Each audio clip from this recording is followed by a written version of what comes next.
Dragon Masters, Bloom of the Flower Dragon by Tracy West. Chapter 1, The Dragon Visitor. "Worm, we have a visitor," Drake said. Worm, a big brown earth dragon, opened his eyes. He had been napping next to Drake. Drake showed Worm the tiny dragon perched on his hand. White flower petals sprouted on the head, wings, and tail of the little green dragon. "Have you ever seen a dragon this size?" Drake asked. The green chunk of dragonstone around his neck glowed like it always did when he communicated with his dragon. He heard Worm's reply inside his head. "It looks like a type of flower dragon." Just then, a shadow crossed over them. Drake looked up to see 3 dragons flying above the valley of the clouds. First came Bo riding on the winds with his blue water dragon Shu. Next came Anna flying gracefully with Khepri, her white sun dragon. Finally, Rory and her red fire dragon Vulcan zoomed down from the sky. The 3 dragons landed in the grass. Their dragon masters climbed down and ran toward Drake and Worm. "Drake, you're back!" Bo cried. "Did you stop Astrid?" asked Anna. Rory spotted the flower dragon. "Did you bring that dragon back with you?" Drake took a deep breath. "There's a lot to tell you," he said. The last 2 days had been very busy. Drake, several dragon masters, and dozens of wizards had tried to stop a wizard named Astrid from casting a terrible spell. She wanted to bring the bones of ancient beasts to life and take over the world. "Astrid cast a spell," Drake began. "She brought the bones to life at the fortress of the Stone Dragon. Then she took her army to King Albin's kingdom." Anna gasped. "How did you stop her?" Drake explained how Dragon Masters Mina and her ice dragon Frost, and Casper and his stone dragon Shaka had helped Drake and Worm defeat Astrid. "In the end, Shaka turned Astrid into stone," Drake finished. Bo, Anna, and Rory listened to the story with wide eyes. "I'm glad you stopped Astrid," Rory said. "Me too," Bo agreed. "But where's Griffith? Didn't he come back with you?" Griffith the wizard taught Drake, Anna, Bo, and Rory how to work with their dragons. They all lived in King Roland's castle, just behind the Valley of Clouds. "Griffith is helping to bring Astrid to Wizard's Council prison," Drake replied. "Even though she's a statue now, this will make sure she'll never hurt anyone again." Anna moved closer to the flower dragon.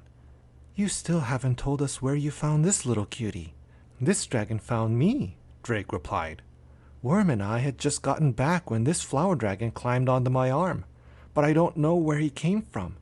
Suddenly, Drake's dragonstone began to glow. Then he heard Worm's voice in his mind. "The flower dragon is reaching out to me," Worm said. "His name is Wildroot. He says he needs our help." Chapter 2, Wildroot's Tale. Wildroot continued to communicate with Worm. Drake listened to Worm's voice in his head. "Wildroot lives near the village of Stelberg, in the lofty mountains. He says his tribe is in danger." Then Drake told his friends what he had heard. "A tribe? Does he live with a whole group of flower dragons?" Bo asked. Suddenly a picture popped into Drake's mind, and he knew Worm was sending it. Drake saw a green field studded with star-shaped white flowers. Tiny green dragons slept and played among the flowers. Wildroot's tribe lived in this field of rare star flowers. Then a picture appeared of a creature no taller than the flowers. She wore a gown made of golden brown leaves, the same color as her wrinkled skin. She had leafy wings too. "Is that a fairy?" Drake asked Worm. Bright Eye is a forest spirit and a friend to the flower dragons.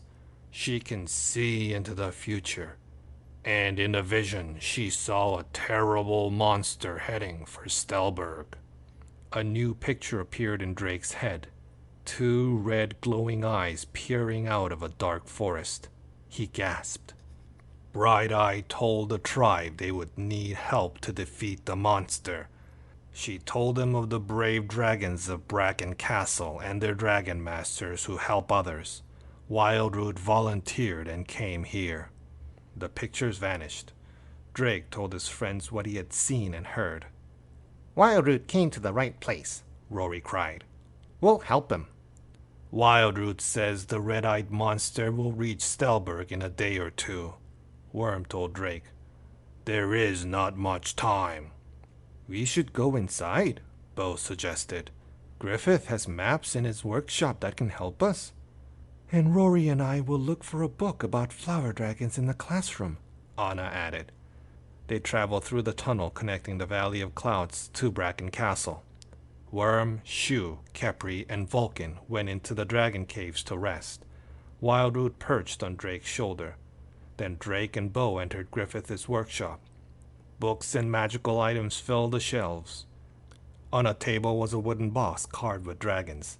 It held a large piece of the dragon stone. This magical stone chose who were ready to become dragon masters. Bo picked up a book and leafed through the pages. I'll see if I can find the lofty mountains, he muttered as he searched. Then he stopped and smiled. Got it. Here they are, and here is Stelberg. Drake looked at the map. Stelberg sat all by itself on one of the mountains. The bottom of the map showed a castle and a large forest. The Dark Forest, he read out loud. That looks sort of spooky. Bo pointed to an area on the map close to Stelberg. There's the Field of Starflowers. Perfect, Drake cried. I'll go get Worm, so we can... The lid of the carved box suddenly flew open. Then a burst of bright green light shot from Griffith's dragonstone. Chapter 3. A New Dragon Master? Moving pictures appeared inside the dragonstone's light. Drake and Bo watched a boy with blonde wavy hair strolling along a hilly path. He wore a brown vest over a pale purple tunic. Just then, Rory and Anna ran into Griffith's workshop. We saw the light, Rory cried. The dragonstone turned on all of a sudden, Bo replied. Look! The blond boy passing a building with a sign over the door. The Stelberg Inn. Stelberg, Drake cried. That's near where Wildroot is from. Do you think? The dragonstone is showing us Wildroot's dragon master, Rory cried, jumping up and down. Wildroot scrambled over to the stone. He looked up at the image of the boy, his eyes wide. I think this means we're supposed to find Wildroot's dragon master, Anna cried. We need a plan, Bo said. But first, I will go to the kitchen and bring us some food so we don't have to stop for dinner. Good idea, Bo, Drake replied. I'll go get Worm. We need to know if Wildroot recognized that boy. A few minutes later, the Dragon Masters were seated around a table in their classroom. Wildroot sat on the tabletop, and Worm fit his large head through the door. Bo passed around a plate of bread, cheese, and apples. I wonder if Wildroot is hungry, Drake said. Worm, what do flower dragons eat? Worm looked at Wildroot. Seconds later, Drake heard Worm's voice in his head. Drake told the others. Wildroot says he got plenty of sunshine today, so he's not hungry. Anna smiled. Flower dragons eat sunshine? Wait until Wildroot sees what Kepri can do. Drake smiled too. Then he turned to Worm.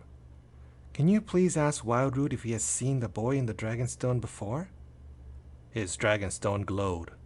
Wildroot says no. The flower dragons stay hidden from humans. Drake reported this to his friends. Maybe we need Wildroot's dragon master to help us fight the monster? Rory guessed. Bo nodded. That sounds right. Drake looked at Wildroot. We will go to Stelberg first thing in the morning to find his dragon master. Chapter 4. To the Village. The next morning, Drake awoke with a little flower dragon curled up beside him. Wildroot yawned. The tiny dragon scuttled over to the window.